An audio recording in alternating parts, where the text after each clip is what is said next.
Isikoff of Newsweek. Mr. Isikoff, thanks for being here this morning. Good morning. This is your report from this week's Newsweek. It looks like you were the first journalist to have a look at this report or to write on it.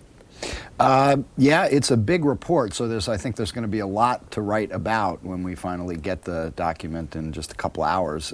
But I focus there on I think what is going to get some of the most attention, which is the failings of the FBI, especially in the San Diego area. In fact, the saga of the intelligence lapses prior to 9/11 involves a lot of different players, a lot of different agencies' failures, but it revolves mostly around two of the hijackers, Khalid al-Mihdhar, Nawaf al-Hazmi, who flew into the United States from a al-Qaeda terrorist summit in Malaysia in January 2000. They settle into the San Diego area and have numerous contacts with people who were known to the FBI. They live in the house of an FBI informant. It turns out, as the report will make clear, there was an abundance of information about these two individuals within the U.S. intelligence community. In fact, the CIA knew about them coming to the United States, never passed that along to the FBI. The FBI had a lot of leads about some of the individuals who they were coming into contact with,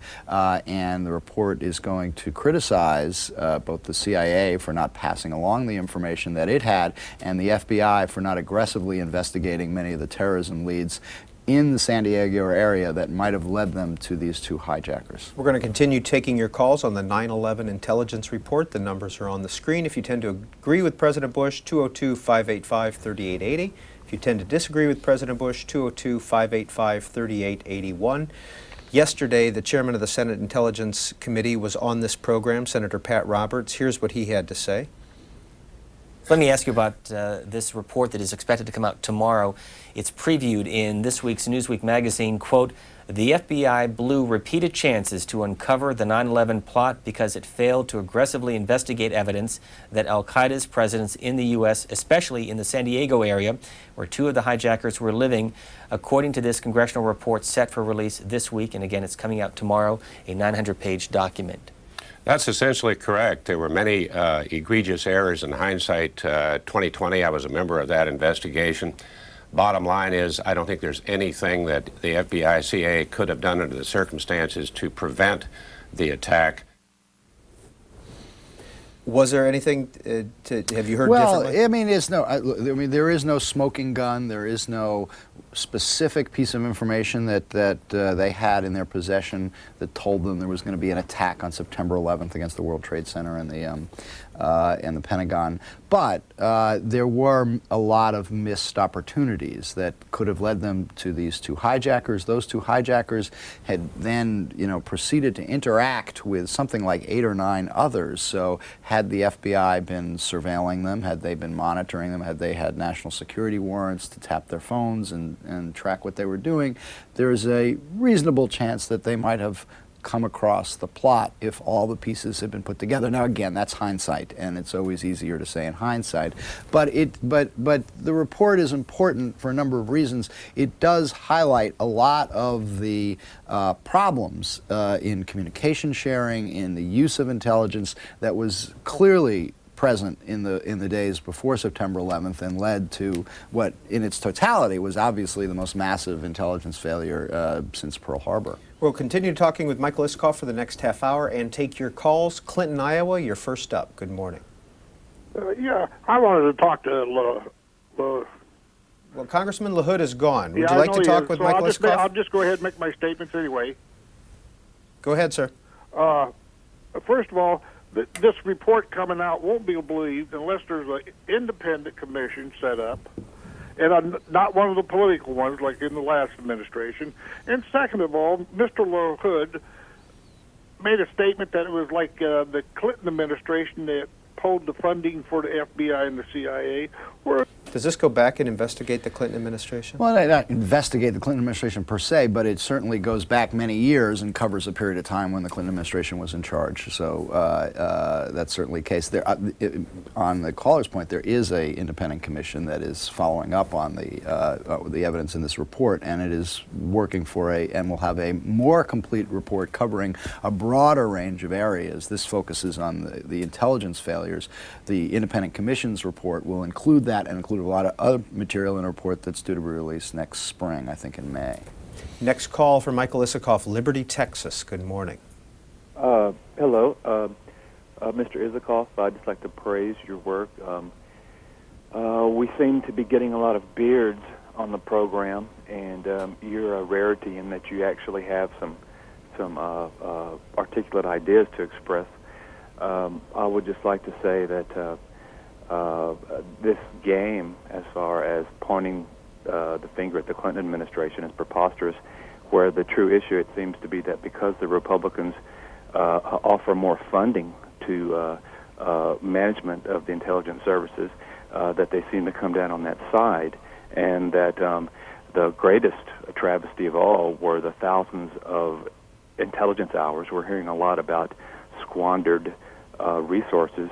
That the resources were there, the information was there, but the FBI and these intelligence services were distracted doing such squirrelous things as investigating Monica Lewinsky. The greatest travesty of all is the fact that these people are supposed to be professionals. They have a job beyond politics, and that they are supposed to be protecting people 24 hours a day, 365 days of the year. Mr. Isikoff. There are a lot of things you can say about that. Obviously, first of all, decisions about what the FBI should focus its resources on are decisions made by ultimately prosecutors in the Justice Department or independent counsels in some cases. But I think the broader issue is the attention that was devoted to the terrorist threat, given Al-Qaeda's clear presence in Afghanistan, the fatwas from bin Laden saying we are out to kill Americans, the plotting that was going on that was known to the intelligence community. Were the proper resources devoted to that threat over many years? And I think the report is going to suggest that insufficient. While there are a lot of people were talking about it, a lot of people recognized the threat, the message didn't go down to the troops in the field. There's a common thread in all the articles on this report, starting with yours, Wall Street Journal, New York Times, Philadelphia Inquirer today, talking about the fact that there's 28 pages missing or being deleted from the public report because it deals with Saudi Arabia. Right. That is going to be probably the biggest political fallout from this, the deleted 28-page section, which is, I think, ambiguously referred to or vaguely referred to as the role of foreign governments. That's primarily the Saudis. But as we reported in the piece this week, there are sort of tantalizing pieces of evidence that's going to be included in other sections of the report. One involves, some of that involves a man by the name of Omar al-Bayoumi, who was a key associate of these two hijackers in San Diego, who the report suggests may have been a Saudi government agent. The man, in fact, had, before he meets the hijackers when they fly into the country in Los Angeles, he goes to a closed-door meeting at the Saudi consulate in Los Angeles and then goes directly to a restaurant where the hijackers appear. He meets them, he takes them to San Diego, he puts them up in an apartment, he fronts them money to help pay their rent and facilitates their settling into the United States. And the report is going to raise a lot of questions about who Bayoumi was and who he was working for, and ultimately whether that it's going to raise questions about his connections to Saudi Arabia. The FBI, I should point out, says that they did fully investigate Bayoumi and did not find that he provided material support to the hijackers. I think there's going to be some questioning of that today. And you report that Mr. Bayoumi is back in Saudi Arabia. He is back in Saudi Arabia, living openly, as I understand. It is unclear whether there was any continued investigative interest by the FBI in him. Prince Bandar, the Saudi ambassador to the United States, did put out a statement yesterday vehemently denying that he was a Saudi government agent. But again, just take that one incident I described in the piece, this meeting at the Saudi consulate.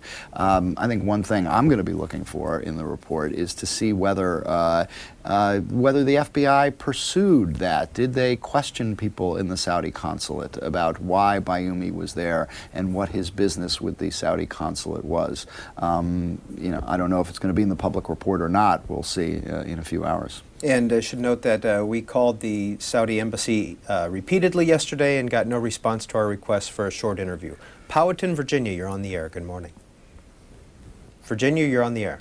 Oh, yes. Thank you so much for taking my call. This is just really of concern to me, and I am just incensed as an American that this 28 pages is being redacted. In fact, I think anybody could do a Google search and find that there's 30 years of continuing and growing increasingly awful terrorist attacks.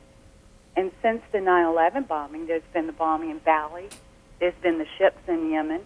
I mean, this really bothers me, and I want to know, was our stock market manipulated? Michael Isikoff. The stock market manipulation question was something that came up early on. It was not an area that was pursued by the congressional committees. I know it is. The people at the SEC have taken a look at that, and it's on the radar screen of the independent commission. As far as I know, no credible evidence has developed that suggests there was any connection between sales of stocks prior to September 11th and the attacks themselves. Boca Raton, Florida. Good morning. You're on the air. Good morning, gentlemen. 2020 is hindsight, and just like the corporation, it started when Clinton was in office. All this stuff was starting when Clinton was in the office, and a lot more even before when Reagan was in and everything. Ever since the grandfather of terrorism, Arafat, started doing the hijackings, it has escalated into this. I believe that the Islamic people hold grudges for a long, long time, and they're trying to get back into the 700 AD when they had most of the world controlled. And they're very patient people. Their population is growing. They're spreading into every nation, every country in the world. France is 30%. A lot of the countries are afraid to do anything because of that amount of people in their country. And the blame game, I don't think it should be a blame game. Mr. Isikoff. I don't really have much to say. I think it was a rather overly broad brush the caller was painting there. Glenn Simpson and David Rogers write this morning in the Wall Street Journal. I want to get your reaction to this, if this is what you found also.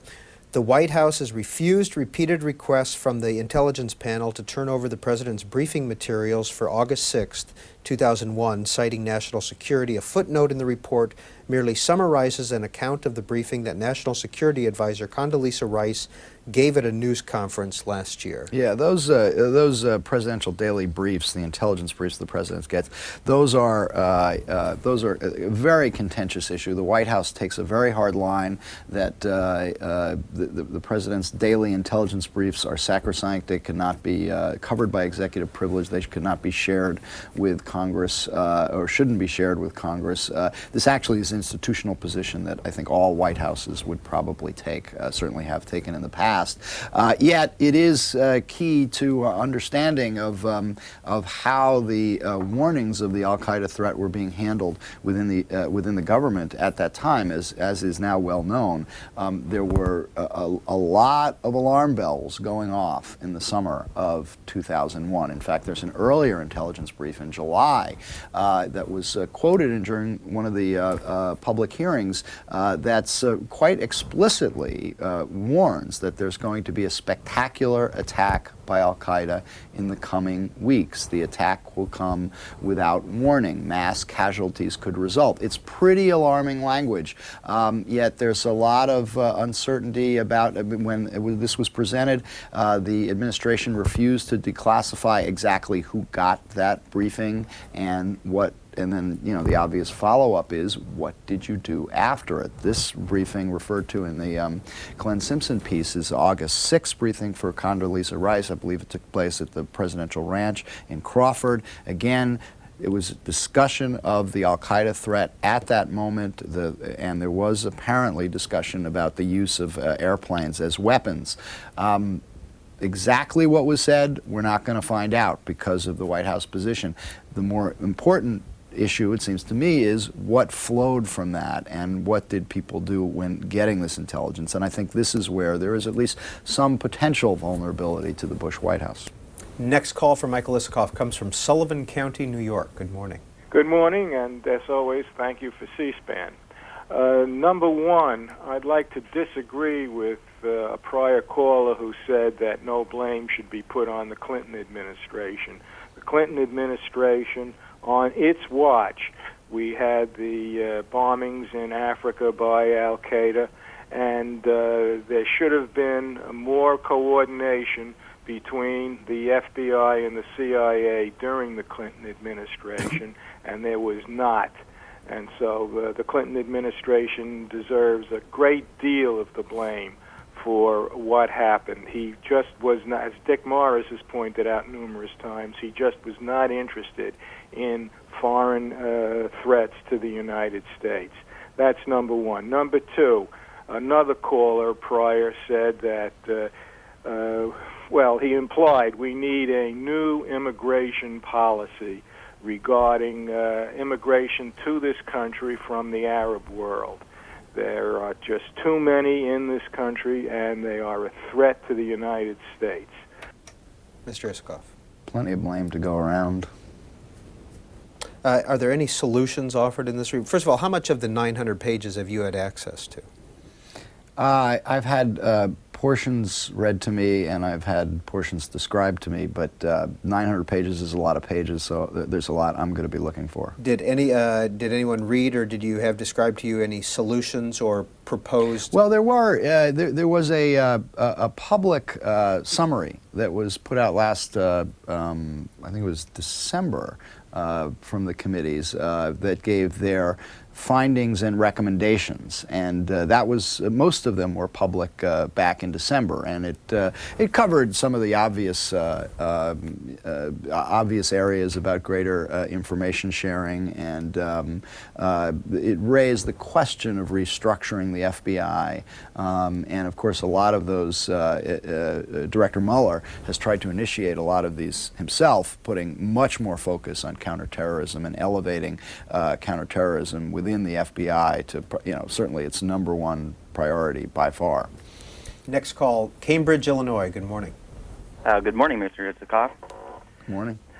My concern rests with the Office of Special Plans, run by this administration by a man by the name of Abram Shulsky, and something like a sister unit or a unit run out of Israel by Ariel Sharon that's separate and distinct from their own intelligence unit, which forward intelligence reports to the Office of Special Plans. Do you know anything about that?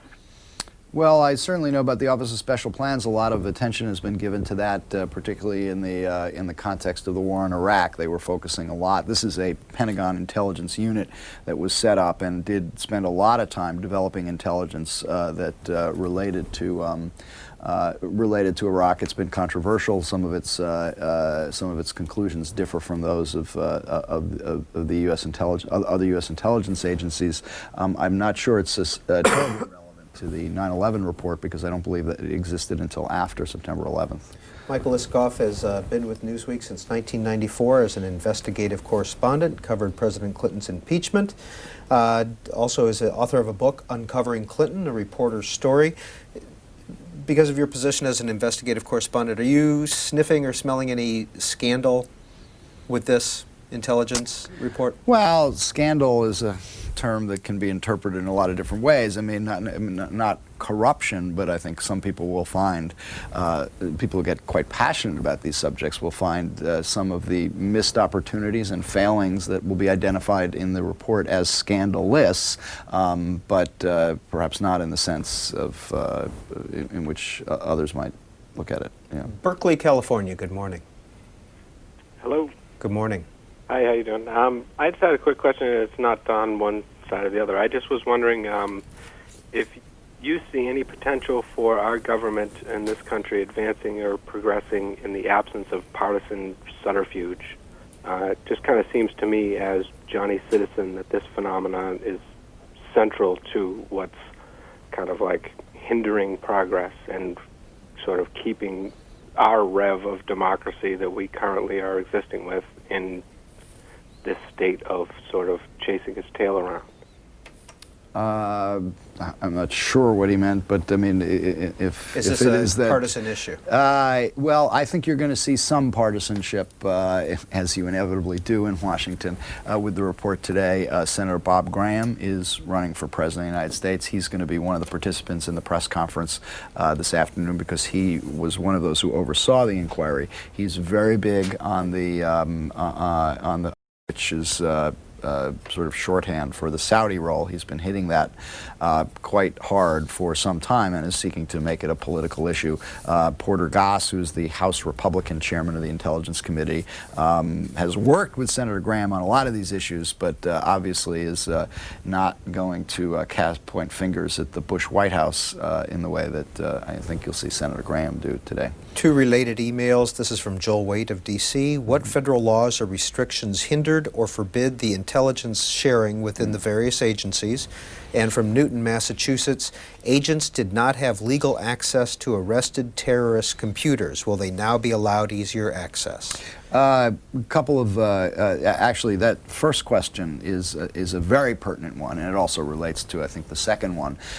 There was, if you had to identify the biggest barrier to information sharing that could have, the kind of information sharing that might have led U.S. intelligence and law enforcement to the 9/11 plot, it's this concept that was known as the wall, which is that information gleaned by the intelligence community could not be shared with the law enforcement community. And this stemmed from laws passed by Congress, but also interpretations of those laws that were enacted primarily during the under the Reno Justice Department, in which there were very strict guidelines that were imposed to ensure that that kind of information sharing did not take place because there were concerns about an abuse of civil liberties. It's much easier to get information for the intelligence community to get information. They can get these secret national security warrants, FISA warrants, that are done, issued by a secret court, lower standard,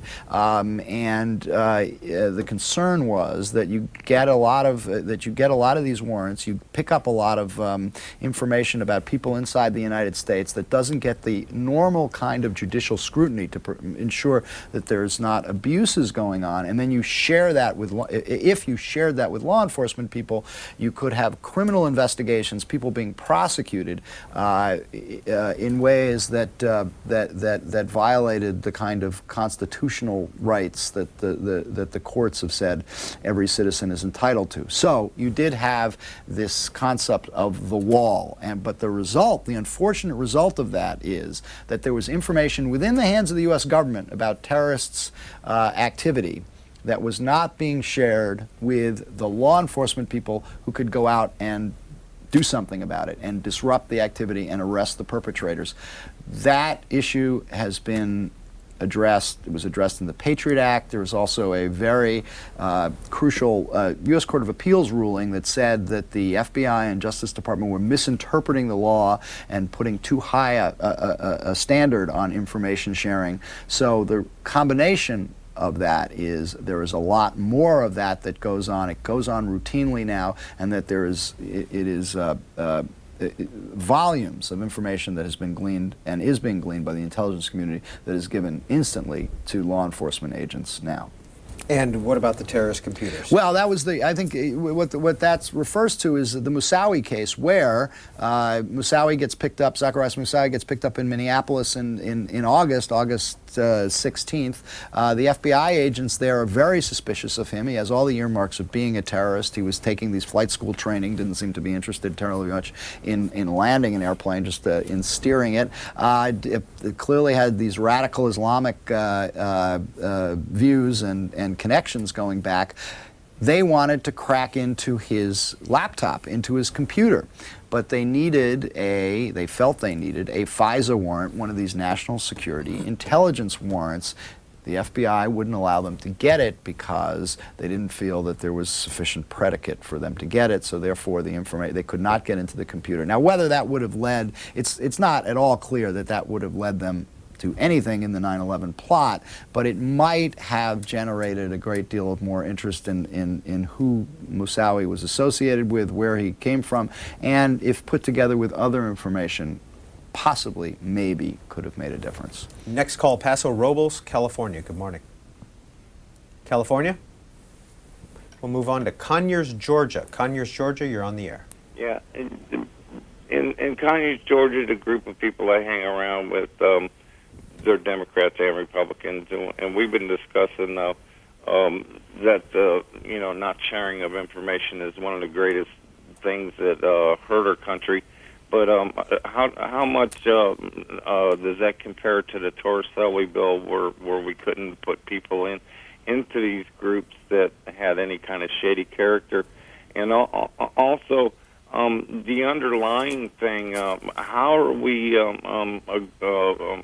handling the teaching of the Mojave, the teaching of hating America and Islam countries and stuff? Are we making any kind of dent in that? Because until we make a dent in that, and then people come over and join our institutions to learn how to kill us, really, and then go back, there's a lot of things that we need to be working on.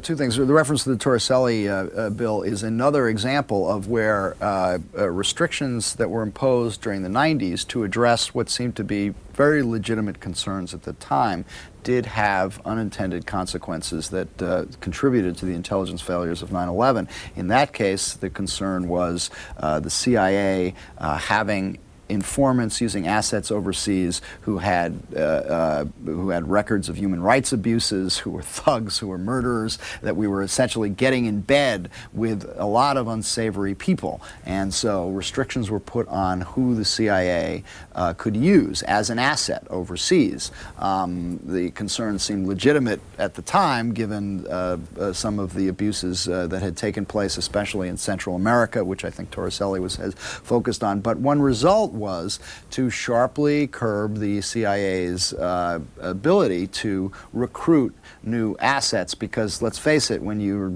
dealing with, thugs, thuggish and criminal organizations such as Al-Qaeda, you're not likely to find, pure, pristine people who are going to be able to penetrate it. But one conclusion in the report is that the CIA essentially didn't have any human assets inside the Al-Qaeda, certainly inside Al-Qaeda leadership.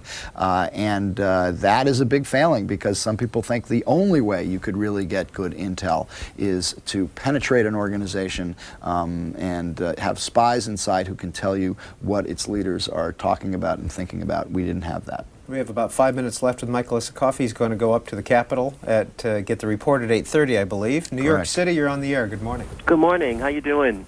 Okay, listen, I just want to just comment on this, was it Bayoumi, the gentleman Bayoumi Yes. in Saudi Arabia? I used to work in Saudi Arabia, and I find that even when I was working there, that getting anything, dealing with the officers and stuff that are there, it is very, very difficult as an American, dealing with their laws and what have you. Now, Bayoumi came to the United States and paid the rent for the apartments for these gentlemen who were in San Diego. Is there any way, do you know, that they could have extradited him back to the United States to face questioning on this matter personally? I know it's very, very difficult because, for instance, it's basically a closed society. So how could the United States government extradite him back so they could question him personally, number one? And number two is, real quick, I disagree with that caller who called and talked about they need to close down the borders to Muslims and what have you. I disagree totally with that, because you need people, you need to understand the way they think, you need to understand their culture, you need to understand what they're thinking, so that way we can have a clearer picture. On the question of extraditing Bayoumi, the problem is to extradite somebody, you have to criminally charge them. And the FBI has said it doesn't have sufficient evidence to charge Bayoumi with a crime. He was picked up, he left the United States prior to 9/11 in July of 2001, actually went to England, was living in Birmingham, and was picked up by New Scotland Yard after September 11th and questioned quite a bit by New Scotland Yard with the cooperation of the FBI. And the conclusion then, this was relatively early on, October 2001, is that they, although there was a lot of suspicious circumstantial evidence, they couldn't find direct evidence that he had provided material support, knowing material support for the hijackers. There's some people who have looked at what was available to the FBI and the handling of Bayoumi and say that people were being held as material witnesses with a lot less evidence than they had on Bayoumi. One of the problems here is that he was in Britain, he wasn't in the United States, and it was really the Brits' call as to whether or not he was should be let go. He was let go. He is back in Saudi Arabia. At that point, given that there's no criminal charge that he's facing in the United States, it becomes a matter of working with the Saudis to try to get access to him. Prince Bandar said yesterday that he was questioned in Saudi Arabia by their own Interior Ministry officials, and they didn't find any evidence that he was working with the terrorists. Now, if some of the suggestions in the report are correct, and that he had some ties to the Saudi government, that could explain the Saudis' reticence about aggressively pursuing Mr. Bayoumi. What's been the Saudi cooperation with you as a journalist? With me as a journalist? They're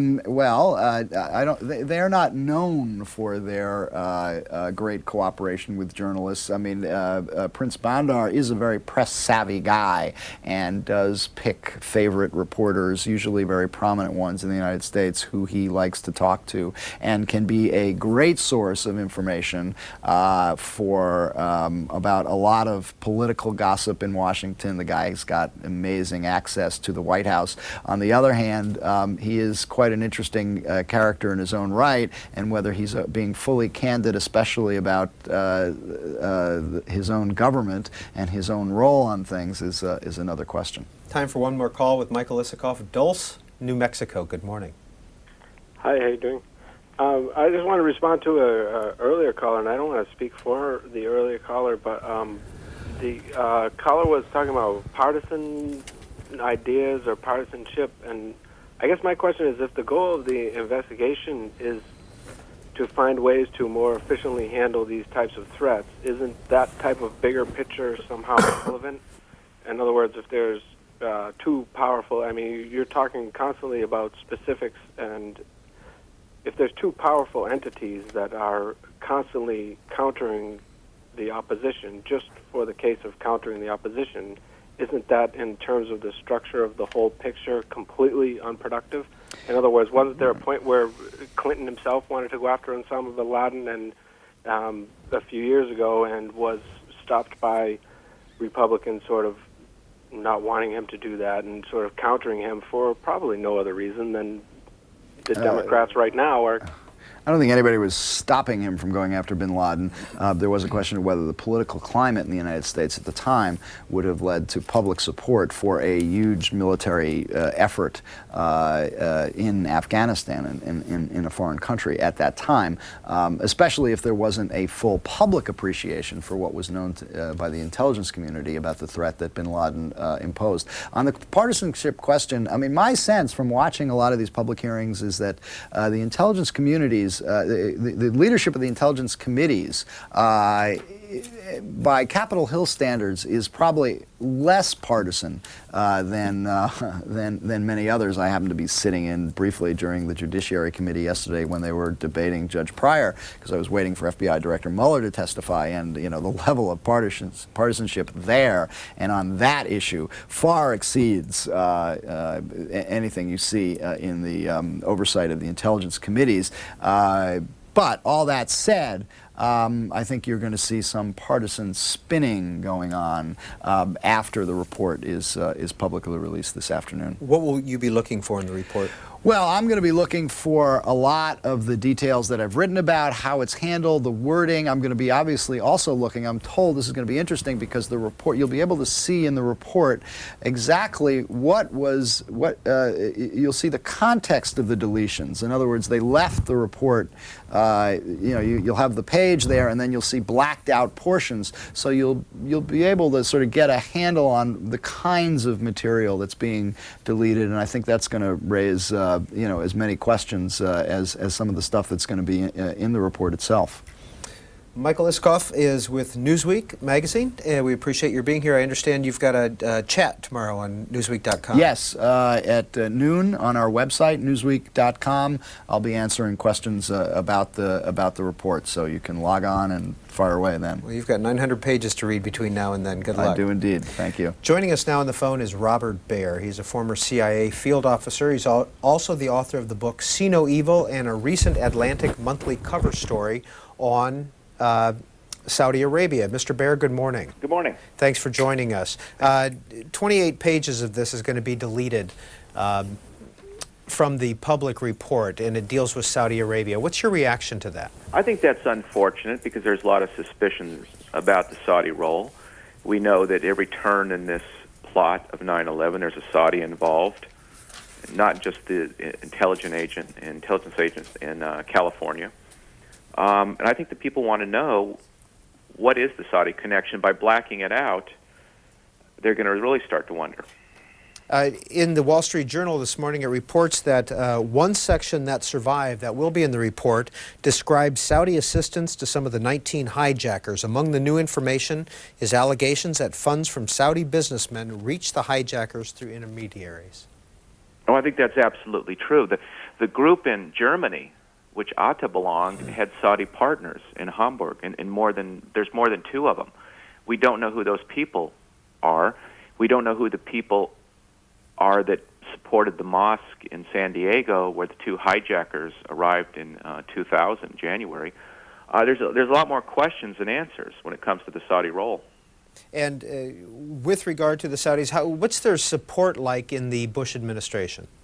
I think their support's very good. The Bush administration, as the previous administrations, have looked at Saudi Arabia as an ally. It's been classified as an ally. The Central Intelligence Agency never looked at it as an enemy, at least until September 11th. And it's hard for people to get over the fact that there are serious problems in the kingdom of Saudi Arabia. Such as? Strong support for bin Laden. As one CIA official described it, there are a lot of bin Laden supporters embedded in the Saudi regime. And it's going to be an uphill struggle for the Saudi royal family to root them out. Well, how has the Saudi royal family treated them thus far? I think they were as surprised as we were about September 11th, and a lot of them at least, and they had just been complacent about the fundamentalists. Robert Baer is a former CIA field officer. He's also the author of the book See No Evil. Thanks for joining us this morning. Thanks for having me. We're going to continue taking your calls on the 9/11 intelligence report due out by Congress. The House Senate Intelligence Committee held 13 meetings closed to the public and 9 public meetings since they started this in February 2002.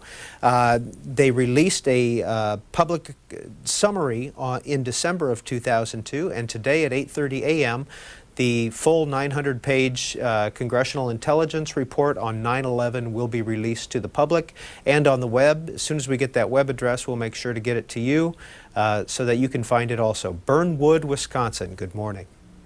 Hello. Thank you for C-SPAN. I had seen a documentary by Alex Jones that was called The Road to Tyranny. It mentioned that 2 months prior to 9/11, President George W. Bush had signed a presidential decision directive, W-199I, and this actually prevented them from arresting any of the al-Qaeda suspects. If the FBI agents or defense intelligence officers did, they themselves could be arrested for national security implications. I just wondered if anyone else heard about this or if any other information had come out about it. Let's see if any of our callers have heard anything about that. Joining us in a few minutes will be Congressman Sylvester Reyes. He is a Democrat of Texas and a member of the House Intelligence Committee. We'll continue our conversation on this issue with him. Red Bank, New Jersey, you're on the air. Good morning. Good morning.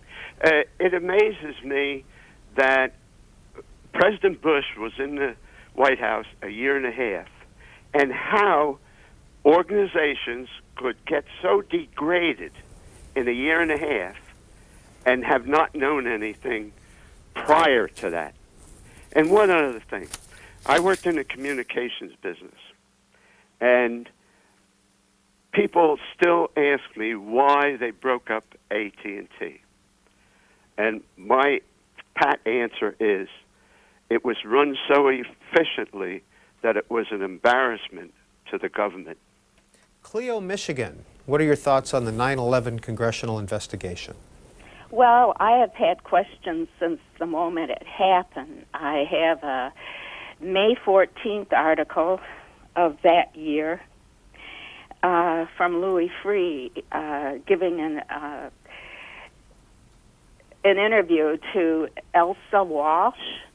And he says in this article that he wants to go on record, and he has memos to cover him because of things that happened during his administration. When President Clinton appointed him, his very speech said Louis Freeh was to be in charge of seeking out the terrorists. And if you go back, you'll find that speech. But what's interesting about Louis Freeh, and I find nothing comes up about Louis Freeh, he left office in June before 9/11. And Louis Freeh was working with Prince Bandar, Prince Abdullah, with the ex-President Bush to try to maneuver President Clinton. Now, he did not talk to Clinton for 4 years while Clinton was in the White House. He was dealing with Prince Bandar and Prince Abdullah. Where is Louis Freeh and ex-President Bush? Since President Bush was in that quadrant of people trying to influence policy, they were trying to keep the Saudi investigation from occurring, to do with the Khobar Towers, and they were trying to divert the attention to one of the other countries over there and cause Clinton to go to war then. There is something off. Here's a little bit from the Wall Street Journal this morning about Louis Freeh, not exactly what you were talking about, but a couple of paragraphs. Not every attempt to block information succeeded. In one episode, 2 people familiar with the report said, administration officials sought to limit the testimony of 7 or 8 Federal Bureau of Investigation officials critical of Saudi Arabia's cooperation, which law enforcement officials long have described privately as half-hearted and woefully inadequate. There was no similar interference toward testimony by former FBI Director Louis Freeh, whose account of the Saudi role was more positive. And just for clarification, with regard to the report being released at 8:30 a.m. this morning, it is being released to the press at 8:30. However, it is embargoed until 2 p.m. this afternoon, when the 4 principals from the 2002 House and Senate Intelligence Committees hold their press conference. Bob Graham, Nancy Pelosi, Porter Goss, and Pat Roberts. And there is a 9 a.m. background briefing just for the press this morning. But we cannot, if we get it before 9 o'clock, which we think we will, we can show it to you, but we can't read anything from it until 2 p.m. It's embargoed. And at 2 p.m. you can go to cspan.org. It'll be linked to our website at 2 p.m. this afternoon. Lathrop, California, you're on the air. Yes, I'm just seeing a lot of posturing and finger pointing going on, and it is a well-known thing on Judicial Watch that FBI agents right after 9/11 were blocked from going after Al-Qaeda, and simply put, the Carlyle Group, biggest investors, the Bin Laden family, and the Bush family. I mean, that should say it all to Americans about what's really going on, who are the terrorists involved in our government itself. Thank you. Coming up at 9 o'clock.